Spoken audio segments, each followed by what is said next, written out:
had this on my desk on a big stack, and I found it. This is published March of 2025, March 26 exactly. It's a picture of Chuck Schumer looking very upset, very angry, walking out with a box, and all the House Democrats depicted their character, saying that he's an enemy of democracy. Why is he an enemy of democracy? Because the far left base in the Democrat Party has turned on Chuck Schumer because he did the responsible thing, get the lights on. Why? Because they want him to show a fight against President Trump.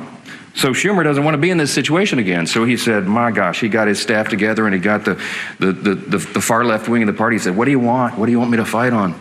So they created a red herring. A red herring is a distraction. They decided that they would pick a fight on health care.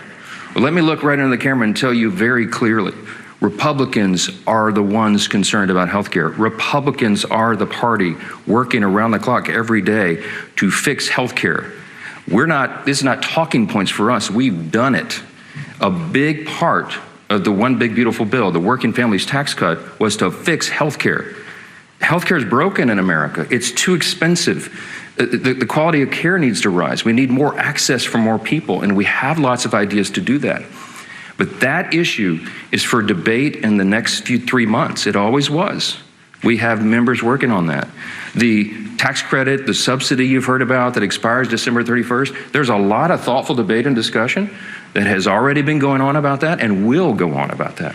But that's a December 31 issue. So Chuck Schumer is scrambling. He has to have an issue. None of their policies are very popular.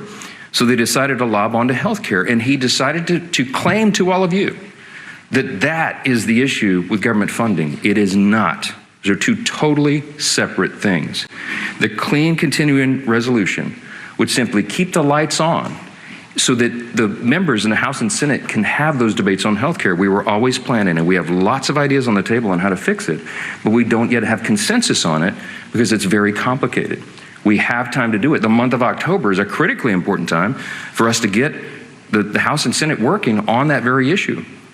But they're delaying it because they needed a red herring. So in his desperation, we get to fact number 3.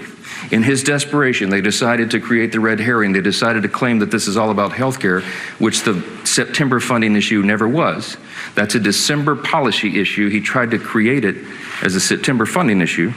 And in his desperation, they hastily filed an outrageous counter proposal. It is a wild wish list of big government liberal nonsense that we can't do. Their priorities that they crammed into this. Now remember, a simple 7-week stopgap funding measure, the CR, that we passed out of the House in bipartisan fashion was sent over.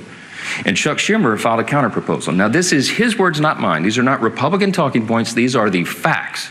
2 exhibits real quick, because I've shown you before. This is page 57, an excerpt of his bill, section 2141, where you see that right there that they want to repeal the health subtitle of the Big Beautiful Bill. The One Big Beautiful Bill, the Republicans got signed into law July 4th. The Working Families Tax Cut, we're so proud of that because it has so many amazing things for all the American people, a marquee piece of legislation. But among the most important were the reforms that we did to health care. Why? Because Medicaid, for example, is broken. Medicaid doesn't work well. It's underfunded and it was full of fraud, waste, and abuse. And we took our opportunity to fix that, and we did. So what did we do? We went into Medicaid and we said, we got to stop the waste and abuse. We got to make sure that illegal aliens are not on Medicaid. Medicaid is intended for U.S. citizens only, not illegals who break our law and come over the border. And we've got to make sure that young, able-bodied men who do not have dependents are working and not riding the wagon